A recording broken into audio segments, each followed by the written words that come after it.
umintirang ba kajala Meghalaya Conrad ke sangma ka khatlai trik ber arjar pulai ulalej banai khublei umintri kampo yeng ka sarkar India wa Amit Shah na kabanta ka jingwan jungu ban sakhi lang ha ka sngi bam smai jong Conrad kumu umintirang ba kajala men ha ka nyu trik ber arjar pulai ha ka jingtho rangkat kidur ha Facebook page u Conrad ulong bo khmilenti bo Amit Shah un peteng ban ai ka jingkyrshan ya ka Meghalaya Hashwa kani ke jingle yekendu yo Amit Shah u Conrad ulawan man yekendu yo mentirang badu ka India u Narendra Modi nangta yo Arjun Munda u badai u menteri sarkar India badai pe yakatna travel affairs bad yo Prahad Joshi u badai u menteri sarkar India badai pe yakatna do yang u Conrad lai kenduru yo Kiran Rijiju menteri ke sarkar India badai pe yakatna an bad yo Hardip Singh Puri bape yakatna urban affairs Hakakat atrik Conrad oleh bani kendu bat ai khublei yo vice president kari India u Jagdeep Dhankar hakakat wei tarik pan lembut ba persatuan tensong sembol birang ba kajala kilai kendu ya kanil mas sitaraman menteri bapet ya katnat finance ka sarkar India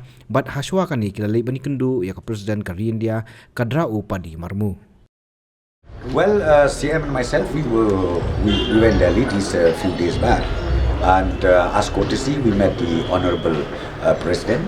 And also we met few more leaders, including the Honorable Finance Minister. We discussed about the financial position that we have in the state, and it's very positive from her side. She will also be with us, bailing us out as far as financial position is concerned. So what is it, financial position? Is it bad? No, not bad at all. Not bad at all. But what I'm saying is, she's very, very supportive to us.